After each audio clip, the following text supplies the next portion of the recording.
The crack of Madison Walker's knee connecting with Ethan Morrison's ribs echoed through the courtyard like thunder. Her torn skirt whipped through the air as her body moved with deadly precision. Years of Muay Thai training condensed into this one perfect moment.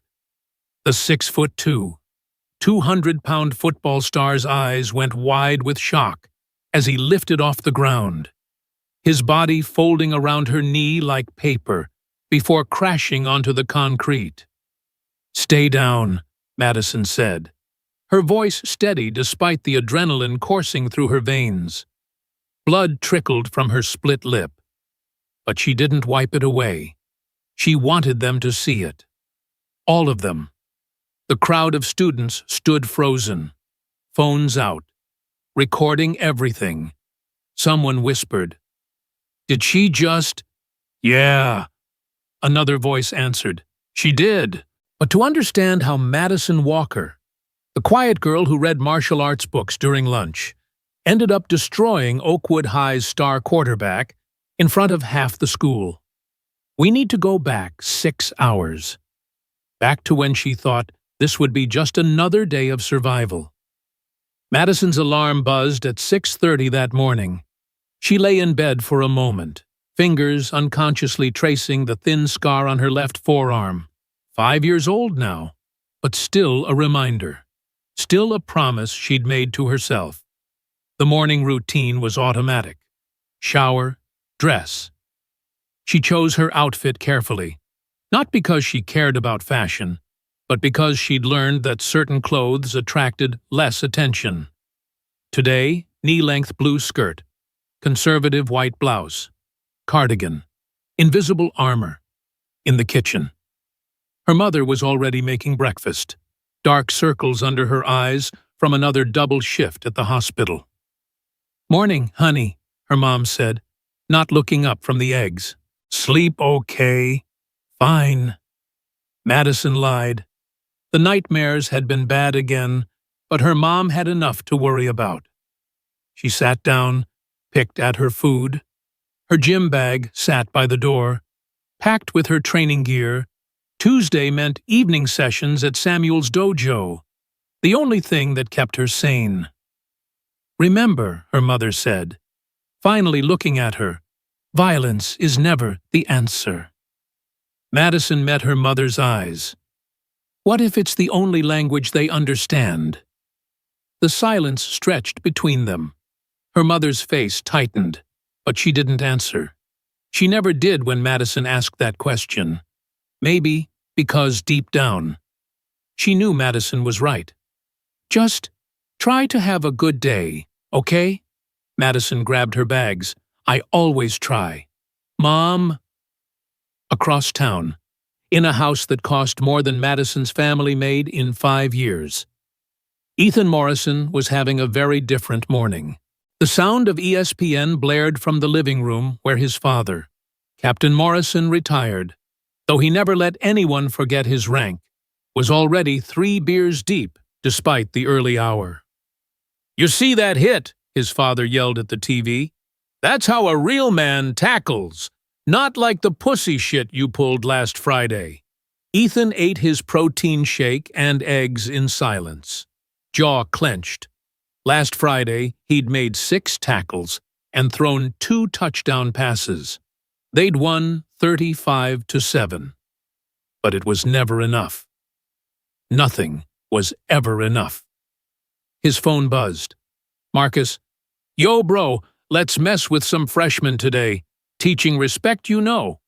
Ethan stared at the message. His thumbs hovered over the keyboard before typing, "I got bigger plans." "What's that?" His father had materialized behind him, breath stinking of beer and disappointment. "Texting your little boyfriend. Just Marcus, sir." "Sir?" his father mocked. "At least try to be a man today. For once in your pathetic life." Ethan said nothing. He'd learned years ago that words were just another form of ammunition his father would use against him. Better to stay quiet. Better to save it all up for later, when he could let it out on someone else, someone weaker, in her mind. Madison flashed back 5 years, 11 years old, cornered behind the middle school by 3 eighth-grade boys. They'd surrounded her like wolves, drawn by something they couldn't name, but instinctively wanted to destroy. Girls don't belong in sports. The biggest one had shoved her. Hard. She'd stumbled, caught herself against the brick wall. Yeah, stick to dolls and makeup. Another push. Her backpack went flying. "Oh, gonna cry, gonna run to mommy." She had cried, hated herself for it, but the tears came anyway when they finally got bored and left. Her skirt was torn, her knee was bleeding, and something inside her had fundamentally changed. That weekend, she'd walked into Samuel's dojo for the first time. Coach Samuel, a soft-spoken man with hands that could break bones or heal spirits with equal skill, had taken one look at her and understood. "Why do you want to learn?" he'd asked. "So no one can hurt me again." He'd shaken his head. "Wrong answer. Try again." It took her months to understand what he meant, years to truly internalize it.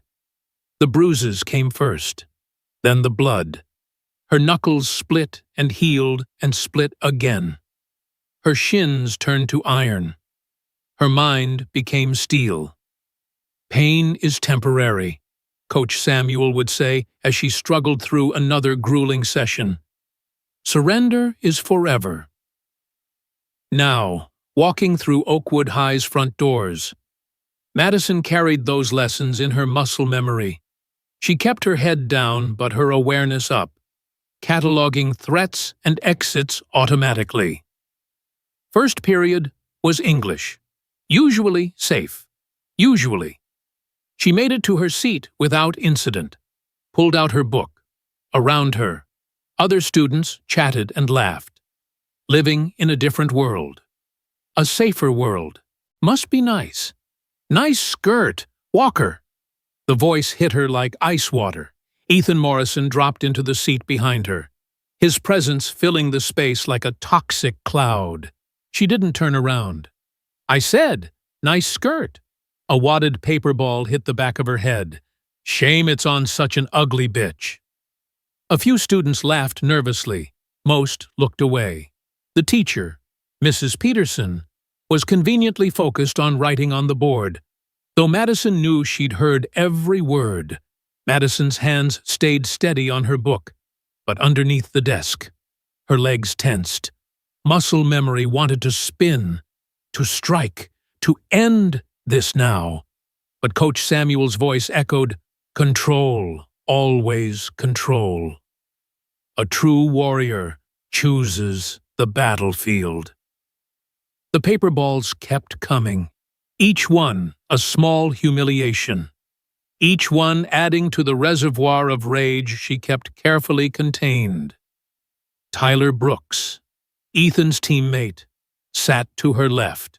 She caught him glancing at her, something almost like sympathy in his eyes before he looked away and forced a laugh at Ethan's antics. The bell finally rang. Madison packed her things methodically, ignoring the paper balls littering her desk. As she stood, Ethan blocked her path. "Leaving so soon? We were just getting to know each other." "Move," Madison said quietly. "Or what?" He leaned in close enough that she could smell his expensive cologne mixed with the protein powder on his breath. "Gonna tell teacher? Gonna cry?" Other students squeezed past them, pretending not to see. The teacher had already fled to the hallway. Madison met Ethan's eyes for the first time that day. He wanted fear, needed it. Instead, he saw something else. Something that made him take an involuntary step back. "I said move." He moved, but covered it with a laugh. "Whatever, freak. See you at lunch." As Madison walked to her next class, she allowed herself one moment to imagine what would happen if she let the monster out. If she showed him what 5 years of training looked like when compressed into 30 seconds of violence. The thought was warm, comforting, dangerous. By lunchtime, Madison had found her usual spot in the corner of the cafeteria. Alone. But that was fine. Better than fine. It was safe. She pulled out her book. The Art of War Today seemed appropriate, and tried to disappear into the pages. The cafeteria hummed with typical chaos. Hundreds of teenagers crammed into a space designed for half that number. The noise level somewhere between concert and riot. Madison had learned to filter it out, creating a bubble of calm in the storm. She should have known it wouldn't last. The book was ripped from her hands before she saw them coming. Marcus Rodriguez held it up, examining the cover with mock interest. The Art of War. That's cute. Think this'll help you. Ethan materialized on her right, Tyler on her left, boxed in. Her exit routes calculated automatically. Through Tyler was fastest. He'd be the weakest link. Please give it back, Madison said, voice carefully neutral. Ah, she said, please. Marcus laughed. So polite. Ethan leaned on the table, his bulk making it creak. I think she needs to ask nicer. Maybe say pretty, please, on her knees. The cafeteria noise seemed to dim. Several nearby students had noticed the confrontation, but quickly looked away. Nobody wanted to draw Ethan's attention. Madison understood. She didn't blame them. Just give me the book, and I'll go. She tried again. On your knees, Ethan repeated, each word dripping with something dark and hungry. Tyler shifted uncomfortably. Dude, chill. There's teachers around. So, Ethan's eyes never left Madison's face. What are they gonna do? Besides, some girls like being on their knees. Right. Walker. The words hit their intended target. Madison felt the familiar surge of rage, hot and violent, begging to be released. Her hands wanted to move, to grab, to strike. 5 years of training screamed at her to act. Instead, she stood up slowly, leaving her lunch and book behind.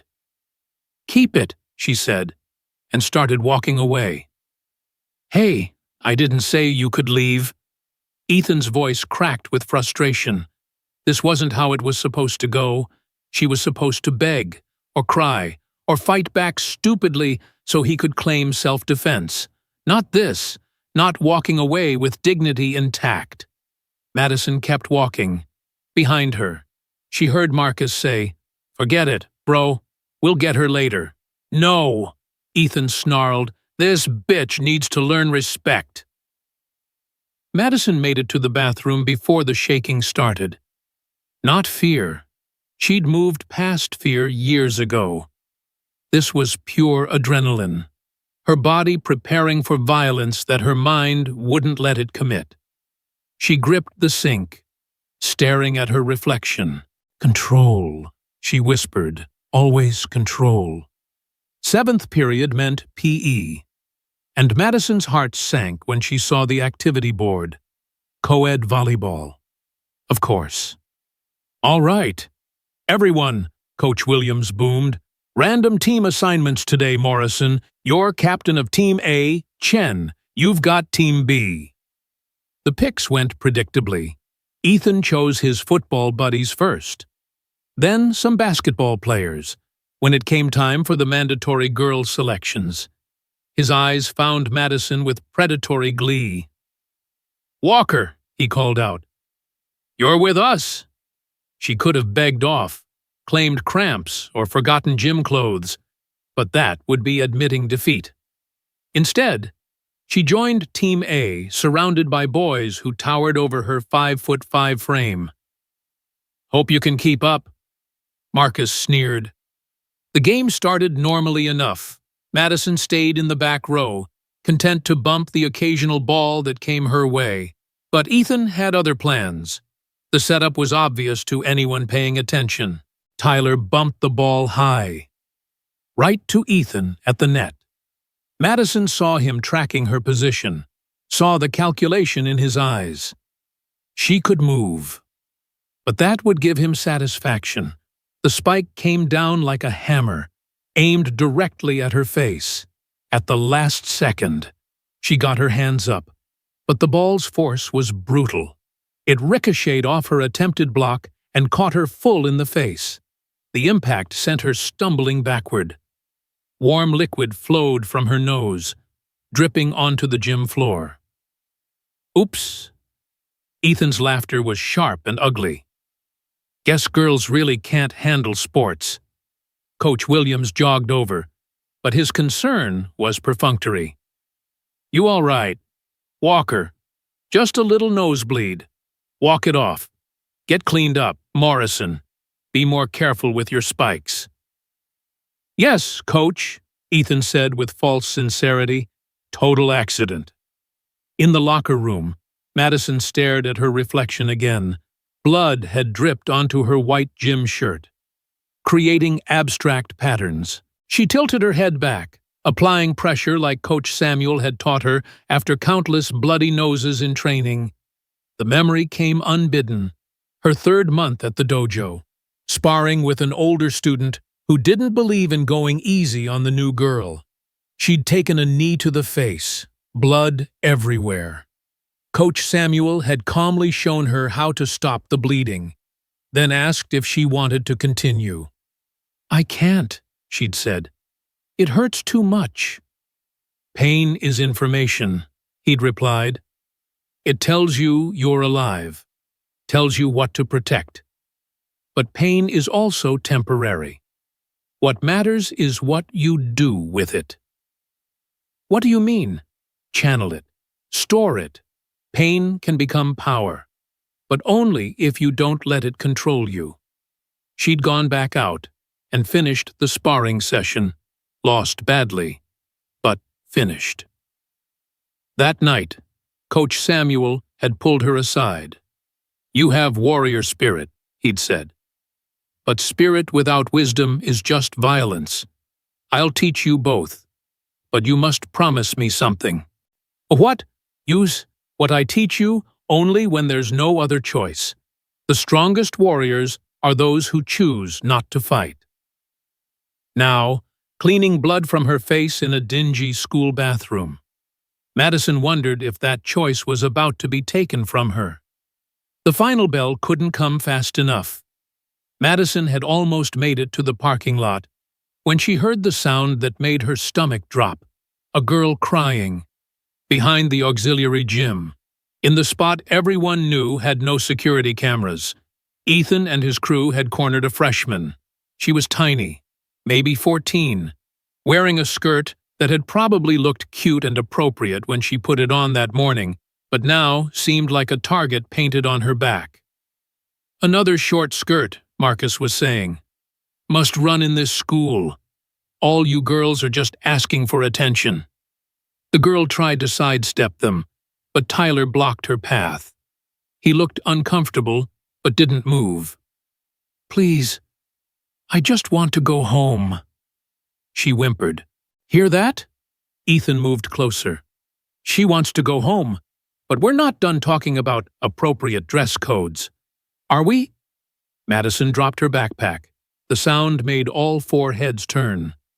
Let her go, Madison said. Ethan's face lit up with savage joy. Well, well, the hero appears. Come to save the day. Walker, I said let her go. Madison walked forward slowly, placing herself between the men and the girl. Now. Or what? Ethan stepped closer, his height advantage even more pronounced up close. You'll bleed on us. Madison didn't look at the girl, kept her eyes on the threats. Go, now. The freshman didn't need to be told twice. She ran, leaving Madison alone with 3 football players in a spot specifically chosen for its lack of witnesses. "Big mistake, Walker," Marcus said, cracking his knuckles. Madison rolled her shoulders, feeling the familiar looseness that came before combat. 5 years of training condensed into this moment. All the pain, all the preparation for this. "You know what?" she said, dropping into a subtle fighting stance that they were too stupid to recognize. "I've been waiting for this." Ethan laughed, but there was something uncertain in it now. Something about the way Madison stood, the way she seemed to grow larger despite being half their size, triggered primitive alarm bells. "Tyler, grab her arms," Ethan ordered. Tyler hesitated. "Here, bro. There might be cameras we don't know about." "I said grab her!" Ethan's voice cracked with rage. When Tyler still hesitated, Ethan shoved him. "Do it, or you're next." "Pussy." The word hung in the air like a poison cloud. Madison saw Tyler flinch, saw the moment his fear of becoming a target overrode his conscience. He started moving toward her left side, while Marcus circled right. In her mind, Coach Samuel's voice was calm and clear. "Let them make the first move. Self-defense requires they initiate contact. Be patient. Be ready." And Marcus struck first, trying to grab her from behind in a bear hug. It was sloppy, overconfident, exactly what she'd expected. Madison dropped her weight, turned her hips, and drove her elbow backward into his floating ribs. The strike was precise, targeting the liver. Marcus's arms went slack instantly as his body tried to process the shocking pain. A wheeze escaped his lips. "What the fuck?" He stumbled back, hand clutching his side.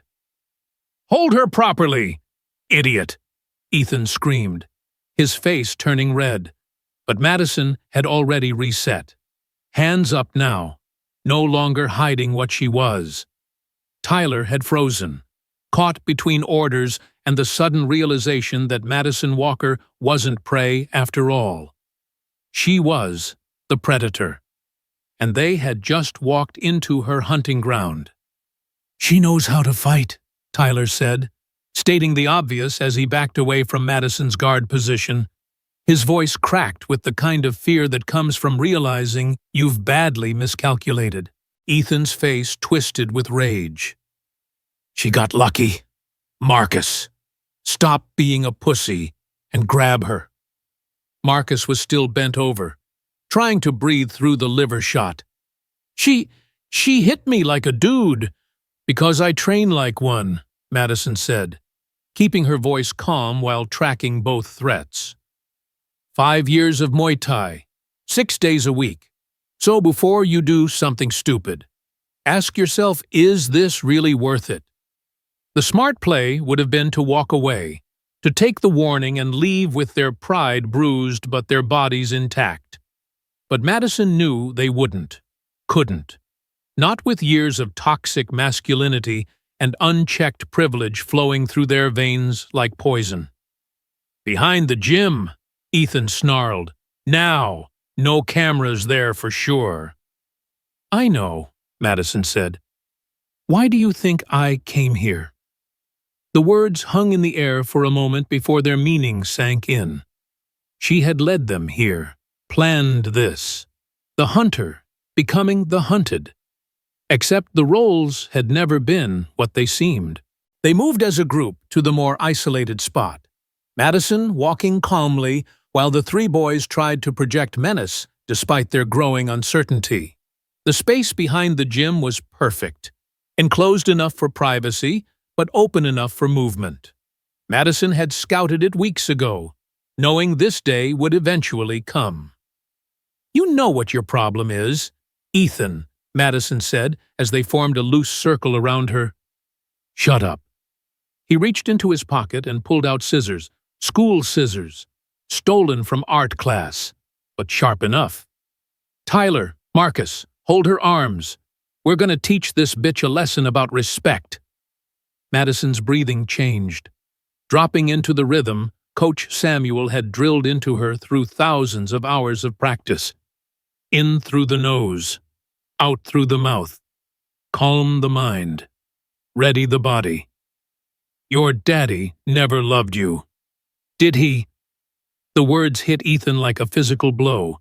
His face went white, then red. "What did you say?"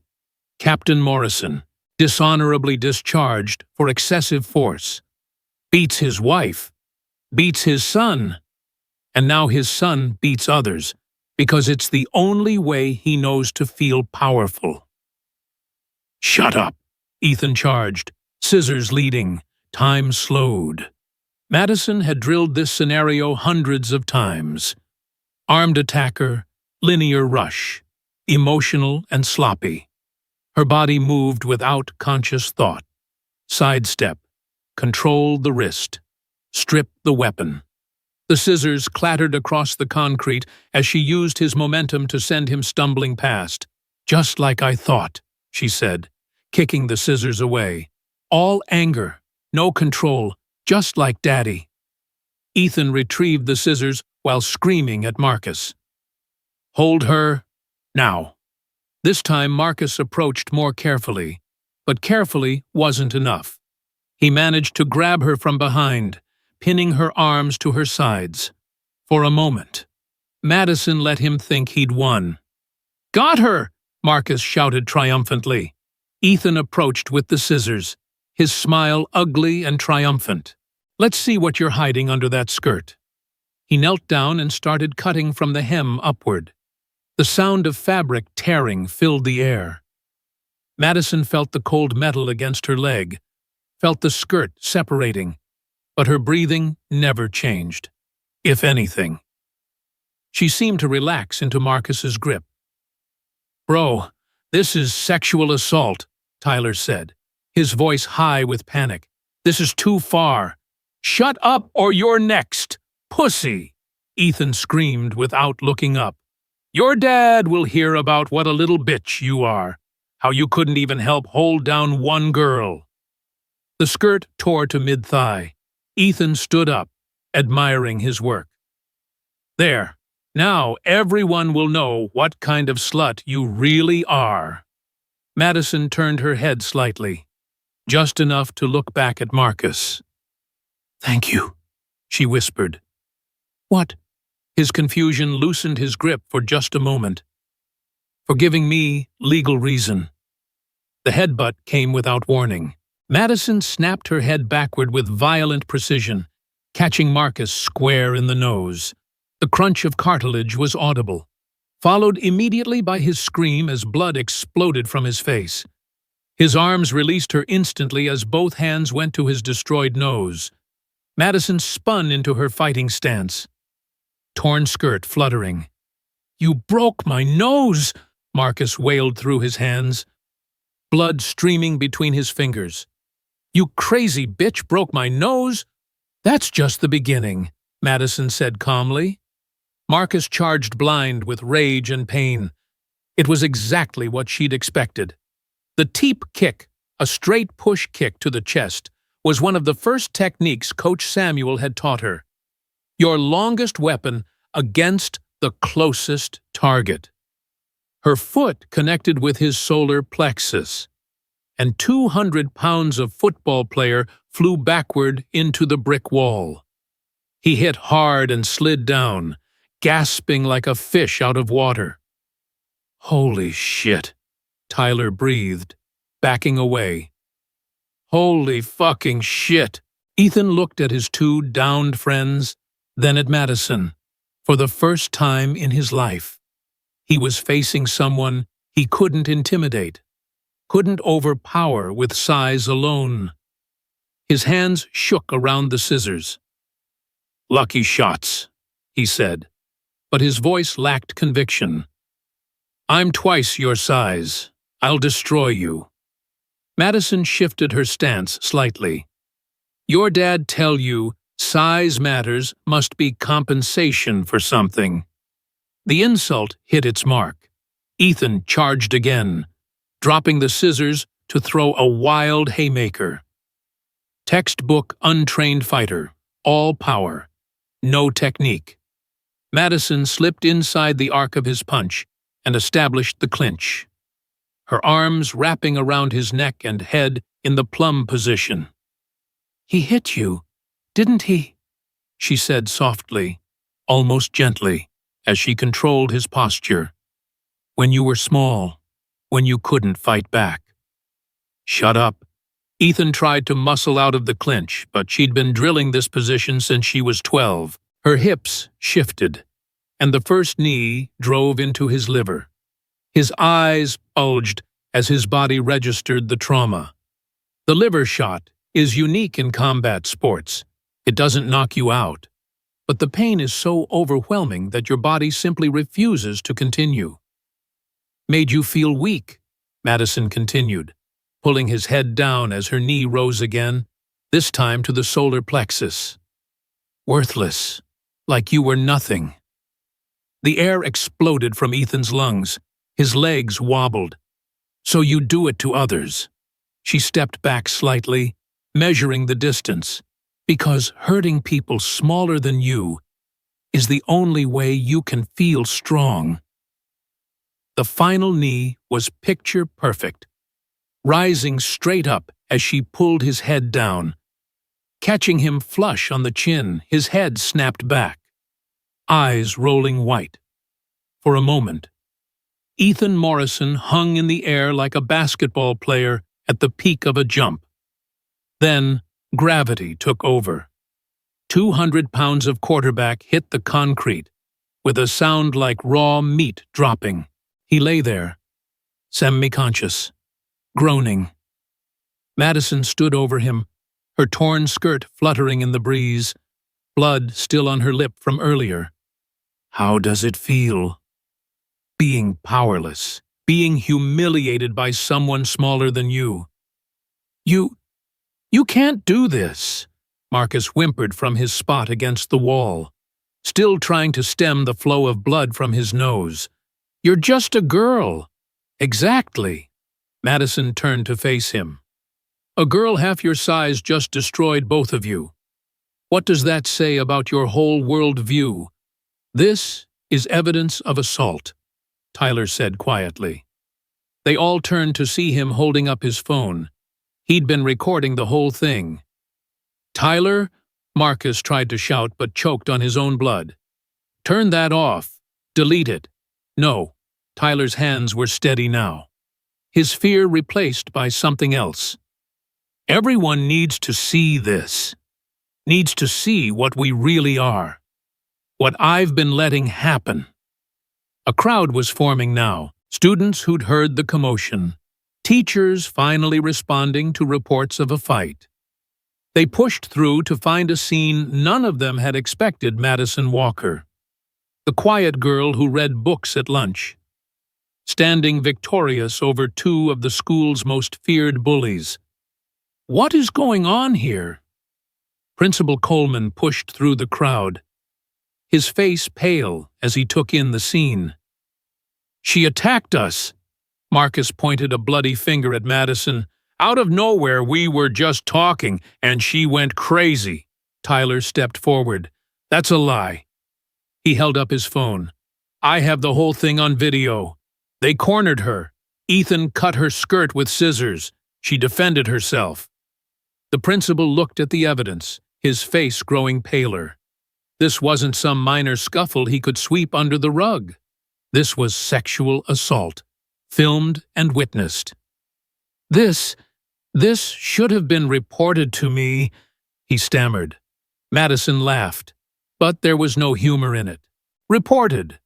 Like I reported the harassment last month and the month before that." She pulled out her own phone. "I have every email, Principal Coleman, every report I filed that you ignored. Every time you told me boys will be boys or just stay away from them." "Let's discuss this in my office," Coleman said quickly, very aware of the crowd and their phones. "No," Madison's voice carried clearly. "We discuss it here, with witnesses. Because I'm done being silenced, done pretending this school doesn't have a problem. The crowd parted again as the football team arrived, led by their captain, Jackson Hayes. He took in the scene, his teammate and Marcus on the ground. Madison standing defiantly with her torn skirt. "What happened?" Jackson asked, his voice carefully neutral. "Your boys sexually assaulted her," Tyler said, before anyone else could speak. "Cut her skirt with scissors. She defended herself." Jackson looked at Ethan, who was struggling to sit up. "Is this true?" Ethan's mouth opened and closed like a fish, for once. He had no words, no bravado, just shame. "Get up," Jackson said coldly, when Ethan struggled. Jackson didn't help. "You're off the team, both of you. We don't need players who attack women." "You can't do that," Ethan finally found his voice. "My dad will." "Your dad will what?" A new voice cut through.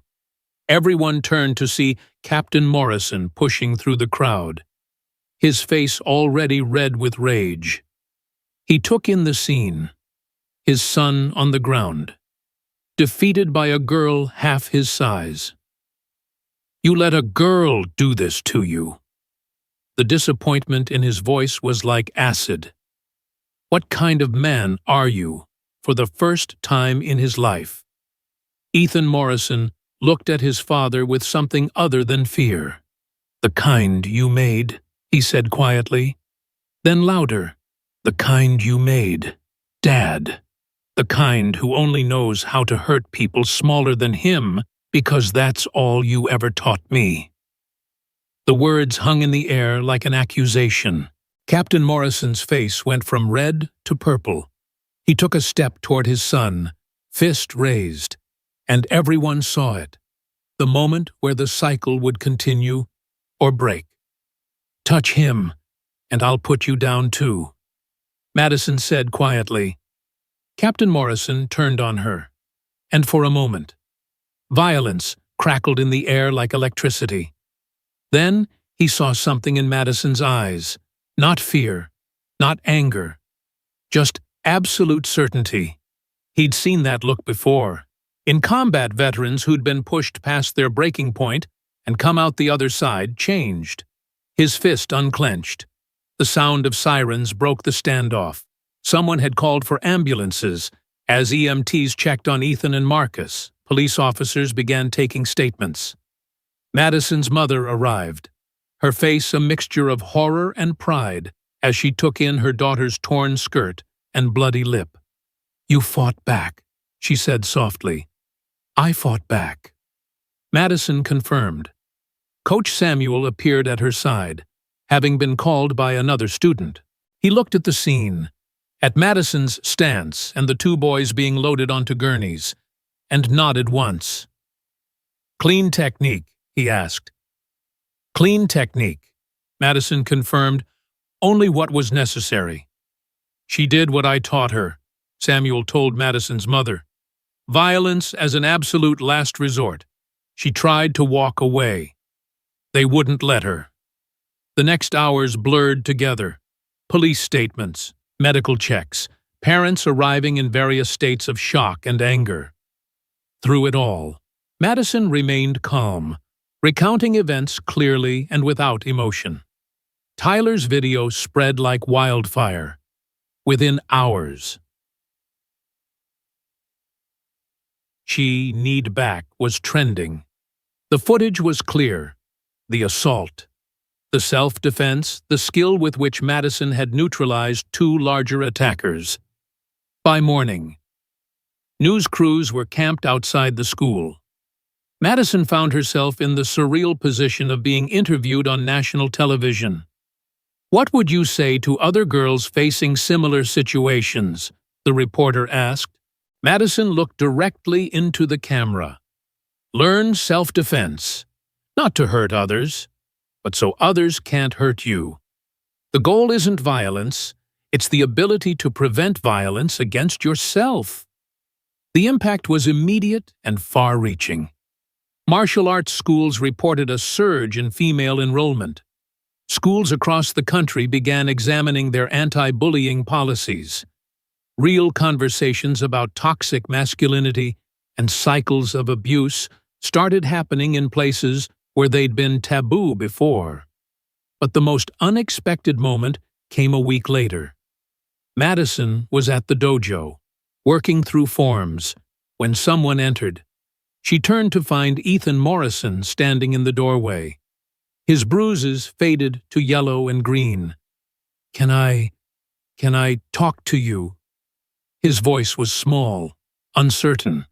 Madison tensed, but Coach Samuel placed a gentle hand on her shoulder.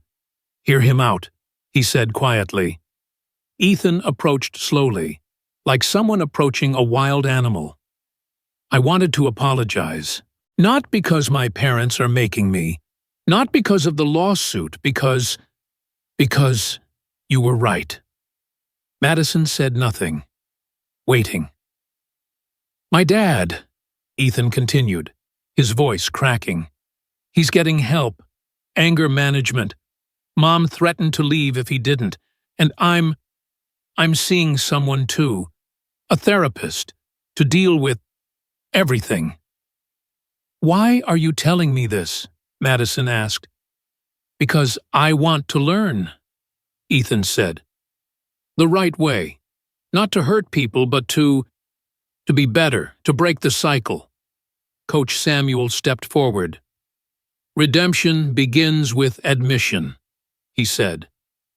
"But it requires genuine commitment to change." "I know I don't deserve forgiveness," Ethan said quickly. "I know what I did was unforgivable. But maybe I can learn to be different." Madison studied him for a long moment. She saw the boy who had tormented her, but also the child who'd been tormented in turn. The cycle of violence spinning generation to generation. "First lesson," she said finally, "respect for everyone. Always. If you can't do that, you can't train here." Ethan nodded quickly. "I understand." "Second lesson," Coach Samuel added, "humility. You start at the beginning. White belt, cleaning mats, showing respect to every student, regardless of age, size, or gender." "Yes, sir." "Then we'll see," Samuel said. "True strength isn't about dominating others. It's about mastering yourself. That's a lifetime journey." 3 months later, Madison stood before a very different scene. The dojo's main room was packed with students, boys and girls, men and women, all learning together. She'd become an assistant instructor, helping Coach Samuel with the influx of new students. Tyler was there, having joined after the incident. He'd become an advocate for bystander intervention, speaking at schools about the importance of standing up against bullying. Even Ethan was there, in the back, quietly cleaning mats after class. His transformation wasn't complete, might never be complete, but every day he showed up, worked hard, and treated everyone with respect was a small victory. "Your body is a weapon," Madison told the beginner class, repeating the words Coach Samuel had told her years ago. "Your mind is the trigger, but your heart decides when to use them." The class repeated after her, "We fight, so we don't have to fight," as they began their drills. Madison noticed a new student, a small girl, maybe 11, with the same haunted look Madison had carried at that age. She made her way over. "First day?" Madison asked gently. The girl nodded, unable to meet her eyes. "Why do you want to learn?" So no one can hurt me again," the girl whispered. Madison smiled sadly, remembering her own first day. "Wrong answer," she said gently. "But don't worry. You'll learn the right one." She looked around the dojo, at Tyler helping newer students, At Ethan accepting corrections with humility, at Coach Samuel guiding them all with patient wisdom. The torn skirt that had started a war was long gone, but what it had revealed, the strength to stand up, the courage to fight back, the wisdom to know when to do both, that remained. The cycle could be broken. One student, one lesson, one choice at a time. Madison adjusted her belt and began teaching the girl her first stance. Outside. The world continued with all its violence and injustice. But inside the dojo, they were building something different, something better, one knee at a time. The local news interviewed Madison one final time on the 6-month anniversary of the incident, standing in the dojo where she'd found her strength. She spoke directly to the camera. "People ask if I regret what happened," Madison said, her voice steady. "I regret that it had to happen, but I don't regret defending myself." Too many victims stay silent because they think they're powerless. They're not. The reporter asked about Ethan's progress. Madison glanced to where he was teaching a young boy how to properly bow before entering the mat. "Healing isn't linear," she said carefully. "Some days are harder than others, but every day someone chooses to break the cycle instead of continuing it. Yeah, that's a victory." As the cameras packed up, that same 11-year-old girl from 3 months ago approached Madison. She was different now, shoulders back, eyes bright. "Sensei Madison, I think I understand the right answer now." "Oh," Madison smiled. "Why do you want to learn?" "So I can protect others who can't protect themselves yet. So I can be strong enough to choose peace." Madison felt tears prick her eyes. Perfect answer. The girl beamed and ran back to practice. Madison watched her go, remembering her own journey from victim to survivor to protector. The torn skirt had started a war, but what emerged from that battle was something far more powerful than violence. It was hope.